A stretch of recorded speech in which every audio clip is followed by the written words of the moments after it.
The time has come to build the roof deck on the prison bus. That's not to say that it's an ideal time for this job since it's been snowy and freezing cold and all that, but the bus needs a deck. Now, if you're looking for bus roof deck inspiration, there are tons of other really cool roof deck builds out there. And I wanted mine to be a kind of deck rack hybrid in the end. First off, I gotta say that I borrowed from various designs out there, but also made it a little bit my own with a little bit of prison bus style. And the thing you need to know about this video right off the bat is that it's full of sparks. The whole thing is about cutting metal, grinding metal, welding metal. It's a regular spark fest. And this video kind of tracks the creation of the deck from the bottom up. First with the brackets, which I made out of angle iron. Those will attach to the bus.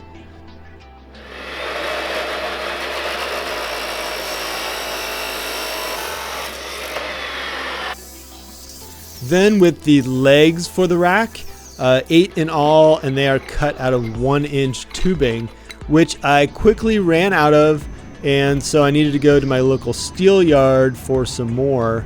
At the yard, I also rigged up what I thought was a kind of cool way to haul big, long 24-foot pieces of steel on my old Chevy truck. Now, before I cut that new steel, let me give you a basic sense of my design for this roof rack slash deck. And the deck rack is going to be in the back of the bus, first off, and it's going to be 8 feet long and will be supported on the sides with 8 legs. And then there's a simple frame in the middle, which constitutes like most of the deck, and that's made out of 1-inch tubing. And the legs will also hold up some side rails and a front rail, which will create kind of like a low railing, keeping the overall height of the bus, meaning the deck and the bus, unchanged in the end at right around 11 feet. And the decking is 1-inch thick stuff with 1.5-inch screws that are just going to go through the decking and tap right into the tubing. And then as far as the load for the deck goes, most of it's going to be on the steel ribs in the center of the bus, and then some will be distributed out onto those legs. Okay, so with the design kind of talked through a little bit, it is time to cut those frame pieces. And these are 7 feet long, and they will go sideways, like side to side across the bus, almost the full width of the bus, but not quite.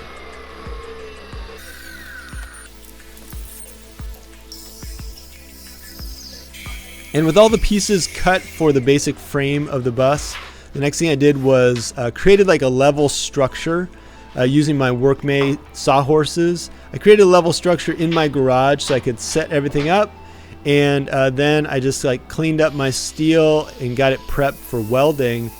Another thing I did, since this was such a big frame, 7 feet by 8 feet, is I drilled a few holes in the corners and slid some nails in there. That just made this frame very flexible, so I could measure my diagonals and remeasure them and get them just right. There are other ways to do this. Apparently you can just put a tack on there, a welding tack, and it's still pretty flexible, but I went with this nail method and it worked pretty well. Afterwards, you'll see I pulled the nails out and just filled in the holes. It was nice to have the rack in the garage out of the elements, but it was also a little bit awkward to kind of crawl around doing all my measuring, remeasuring, and welding. But anyway, I got it welded up, put the cross pieces in there, and it was ready for the next step.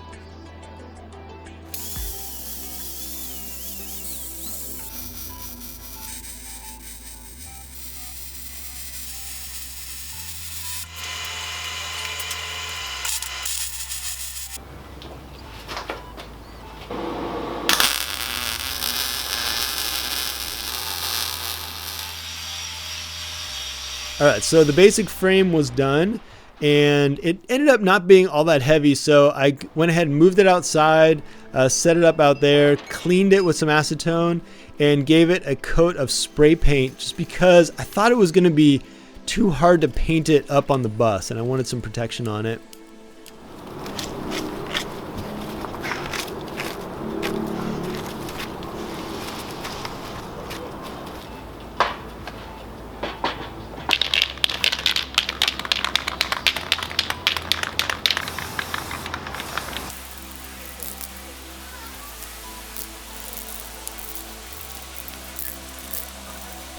Then I did this kind of weird thing of sort of practicing what it would be like to carry the rack up this portable staircase and slip it up on top of the bus. And my practice run went pretty well, so I went ahead and did it. You can see I threw some tarps up on the roof of the bus just so I didn't scratch it.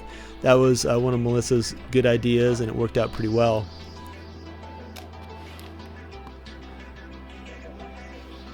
So with the rack up there, the next thing to do was to kind of play with it and get it exactly centered. Centered over the ribs of the bus. That's because each one of those cross pieces is going to rest on a rib. It also had to be like square with the bus and all that. And after that, the next thing to do was just to clean up the legs and get them in place up above. Not welded yet, but get them in place so I could figure out where to put my brackets. You can see that the brackets attached to the bus with some self-tapping screws, and then I just used clamps to clamp the whole thing together temporarily so I could make sure that it was in exactly where I wanted it. Everything was square and straight and everything before I welded it. And just so you know, I also sealed all the holes that I drilled for those brackets. So the brackets were attached with self-tapping screws, but those guys were gooped with some sealant, and then I also filled the holes with sealant just to make sure water doesn't get in there at some point.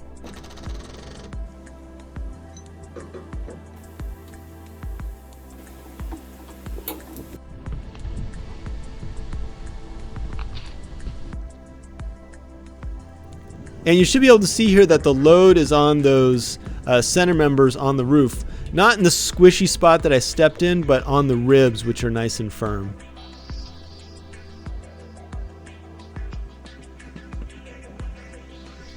And I used some string to make sure everything was straight, along with a speed square, just again checking everything for square and straightness, make sure everything was lined up.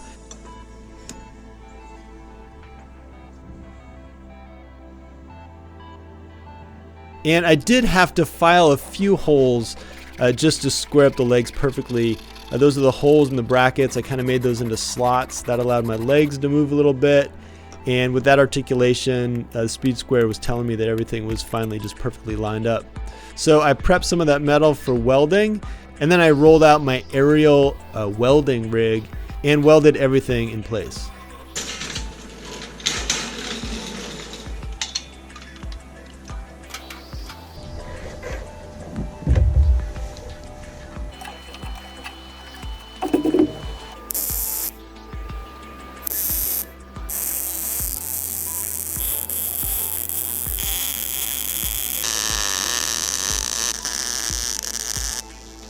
Now, quickly I realized this was kind of awkward. I had thought I was going to weld the whole thing up in the air, which would mean that I wouldn't have to ever carry it down, carry it back up, carry it down, carry it back up.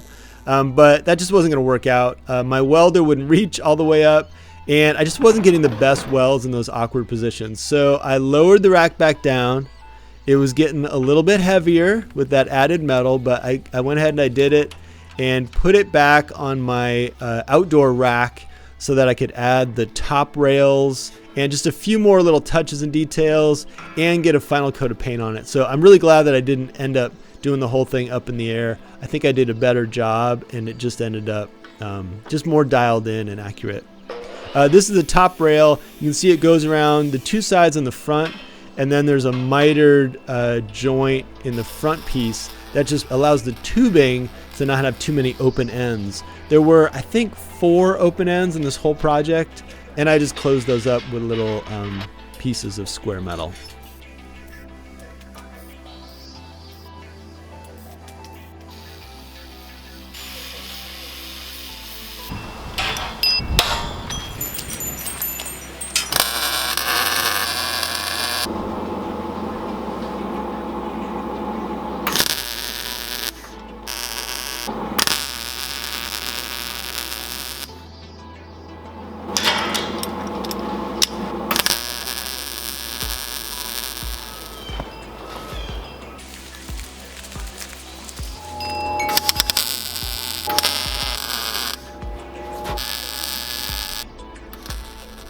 Alright, so with the whole thing welded up, it just needed a few just kind of like finishing touches.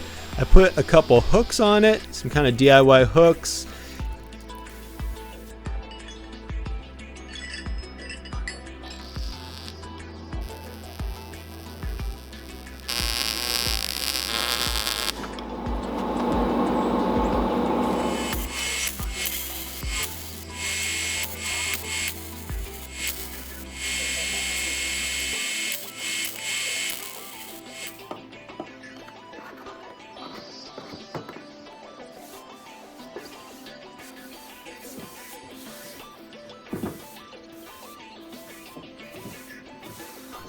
And then, with my buddy Steve's help, because this thing was getting too heavy to carry, we got the rack back up on top of the bus. Come on the back.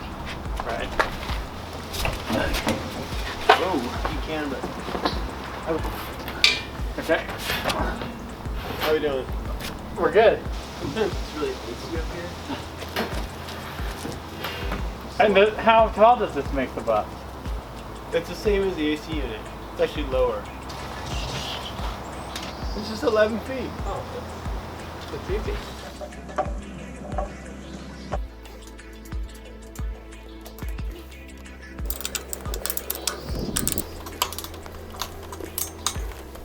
Alright, so the deck rack is in place and obviously just needs decking to finish it out.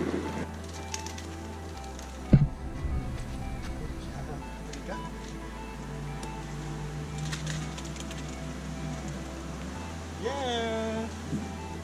Yeah!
Alright, thanks for checking out the project. It was a lot of fun. Hit me with a comment down below if you have thoughts, suggestions, ideas, questions, whatever. And you can find me everywhere else online as Meta Spencer, like on Instagram and Facebook and here on YouTube, of course. And subscribe to the channel if you don't already. That way you won't miss my next prison bus project. I will see you in the next video.